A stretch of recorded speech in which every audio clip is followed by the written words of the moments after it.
Hello guys, this is Terry from Genki Gaming TV coming back at you with another Yokai Watch ShadowSide review. Today's episode was amazing. It was episode 16 and the title of the episode is Abunai Kaisukioku, which is dangerous sea bathing, which is really a interesting title if you get down to it. The series has been spot on for having titles that kind of just draw you to actually wanting to watch the episodes. But the start of this episode was a start of a opening shot of college students, or daigakusei, at the beach having fun. The two guys decided to do a swimming competition and swim out as far as they could go, and the girls were recording it. But when they started getting close to the buoy, gigantic tentacle-like hands came up from the surface of the water, kind of trapping them in a quote-unquote net. And this trapping caused the girls to panic. They dropped their phones, or one of them dropped her phone, but they recorded the whole incident. And before we transition onto the actual episode itself, for those of you who want to see the episode, there are 2 links in my description to it, so please use those if those are not working. I'm not sure where else to get it until someone uploads it to YouTube. But that was just a public service announcement. And if you like the music, it's made by my friend Lucas Dimond. A link to his channel will be down in my description as well. But let's dive right back in. The series opens with, or this episode truly opens with, our detective agency, Natsume and Keisuke, getting in line for ice pops. But it turns out the line was to see Hime, who is really starting to grow on me. I actually am really starting to like the character of Hime. And people are saying handshake, sign, and they want to take her picture, and they want to shake her hand and get an autograph. I thought it was a really cute scene because stuff like that doesn't necessarily happen all of the time for normal people. I've only seen it happen once, and that's because they mistaken someone's identity for someone else. It was really interesting to watch. But that's besides the point. So Natsume and Keisuke swoop in, save Hime, and rush her to the Yokai Detective Agency, where everyone else is just kind of chilling. You got Jitan, Whisper, Akinori, and Toma. And Toma's expression still doesn't change nearly as much as what I would want him to. Toma really doesn't emote as well as everyone else does. But Akinori, his little mind was blown when he saw his Hime. Yes, I am saying his Hime because he truly does love her. Though, I think she's still delirious and just wants to have a friend to have fun with. That's a guy, so I think that person's gonna be Akinori. And when Akinori truly realizes that, the world's gonna fall out from beneath his feet. But let's dive in. He's acting all macho and all proud of himself. You know, the way you act around the girl you really love, or really, really, really like, and think is really, really cute, and then you act over proportion. He wanted to get her to sit on, was it 4 pillows? 5 pillows? He was basically putting her up on a pedestal, and she's like, no, I couldn't. And then he threw them back behind him, and they hit Whisper. And Whisper could have probably dodged, but Whisper didn't dodge. Whisper just took the pillow attack head on. and kind of was pillow-bodied. G-Tan did some G-Tan stuff, or Junior did Junior stuff, where he basically plays his little antagonistic role to a certain degree, where he's like slightly sarcastic. But what basically happened after that was they saw an alert on the Yokai website forum about the event that we discussed before in the opening part of the episode about the swimmers that were trapped by these gigantic hands. So they go and talk to the Daigakusei, or the college students, and they find out the beach where they're at, how far out they swam, so on and so forth. So our detective agency decides to go to the beach. And as always, Natsume just has that amazing smile. Her and Hime, Level 5, and I guess it's OLM who's doing the animation and the actual character design for the anime. Those smiles are like really spot on for like the beach look. Yeah, I think they did a really good job designing them for this particular beach scene. And Keisuke was too scared to actually bring his trunks because he didn't want to be attacked by the thing that was in the water. Had some cute, really good emoting by Keisuke. I mean, my mind's kind of blown with how well the characters are designed to emote and how well the voice actors and actresses are doing. At least for Natsume, Akinori, Keisuke, and I guess Hime too. But Hime's emote level is either sad, scared, or overly happy. And I have to give Toma's voice actor some props as well, to stay just like one consistent tone throughout the entire thing. It's more difficult than what people truly think. But let's dive in. The girls seem slightly disappointed that none of the guys was there ready to swim. Until Akinori goes all Super Saiyan in my mind and just like throws off his clothes to reveal his trunks after being told he probably shouldn't go to the beach by his grandmother, or he probably shouldn't wear all of that. Originally, when we saw him display his beach clothes, it was with a, I want to say it's like a Hawaiian style shirt, but it had a double fruit on it, and it had the Gamu Gamu no Mi on it.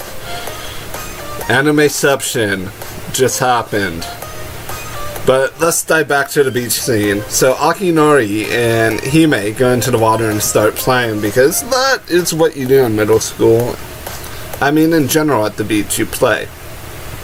So you get a couple really cute scenes of them playing.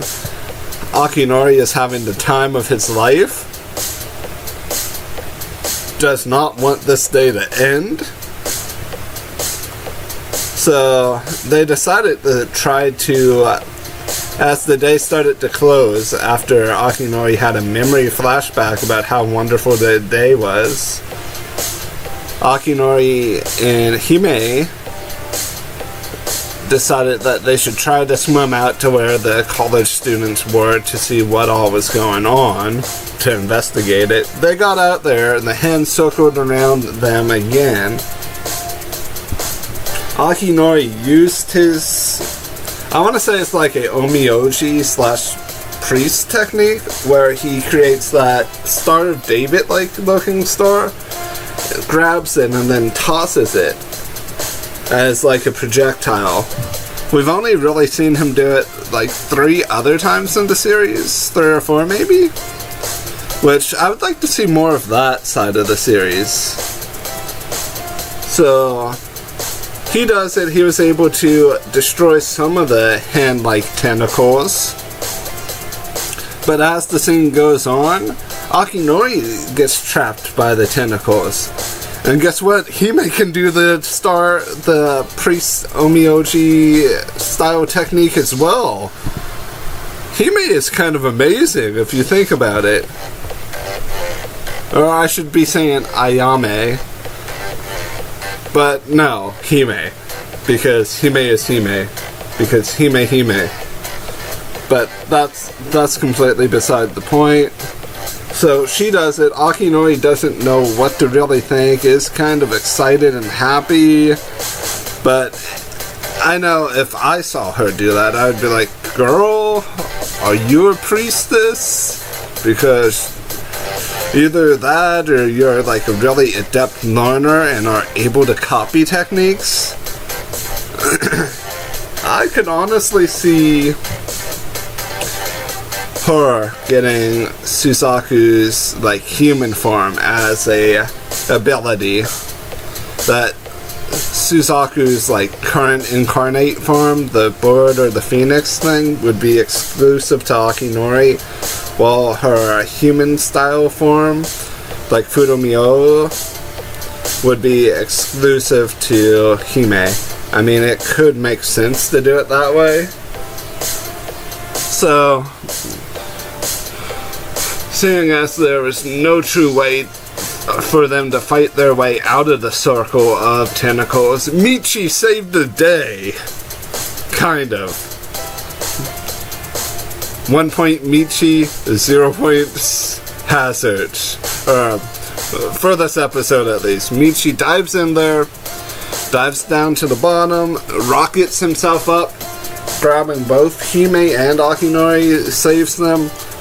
Toma becomes Yoshinitsu and begins slicing and dicing the tentacles, only to kind of be phased out and defeated.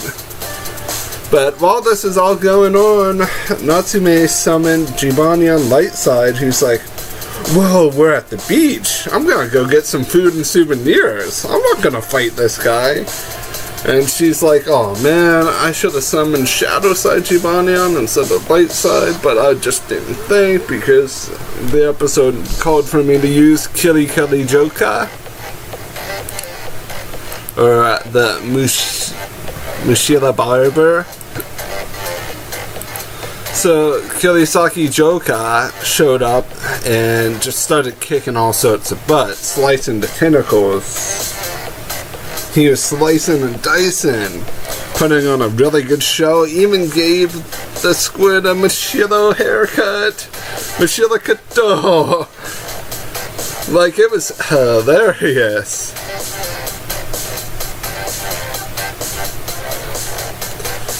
It made me really kind of want to laugh, because it's like the hair poofed out of nowhere. So he reverted back to his little light side form, which is like a tiny little squid. So we get a tragic little backstory of people bullying little Ikanin, aka Gesodryodu. And Ikanin is easily embarrassed because pink cheeks have been seen on squids now, which is kind of funny.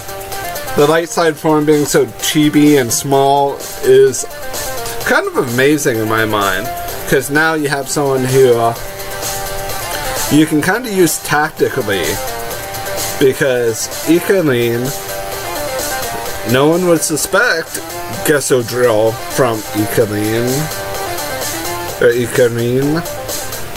I mean, they would kind of expect something big squid based, but seeing as how tiny Ikanin is, that they would kind of think Ikanin is just like a doll or a kid in a costume. So who truly knows at this point? But after our tragic backstory of two, I want to say I don't think he said Daigakusei or anything, or Otona, but I'm gonna say these people were adults. They were kind of bullying him And they just kind of left him stranded on the beach. A little boy saved him and poured water on him, or put him in a bucket of water and splashed water over him, and then took him out to sea. He stayed at the buoy thinking the little boy would be back, knowing that the buoy area is dangerous and wanting to protect people. So after hearing the sad story, our detective agency made a new friend. Ikarin became their ally, and the arc went to Natsume. After that, we have a scene of our heroes walking in the city. Hime sees a recording and is completely almost left behind. We have a zoom out scene of the city. I suspect that she's kind of looking for someone to a certain degree, because her reaction to the person on the TV or on the screen was rather strange. So there we have it. That was the episode. It was a blast to watch. I would have to say that this is at least an A rank episode, or a 8 or a 9, close to a 10. If we would have saw a little bit more of Akinori trying to swoon Hime, I would say that it would have been an S rank episode had we had that and Jibanya not left doing the touristy thing. But you guys have yourselves an amazing morning, afternoon, and evening. If you enjoyed the review, please comment, rate, and subscribe. And like always, I hope you have a wonderful morning, afternoon, and or evening. And I appreciate your support.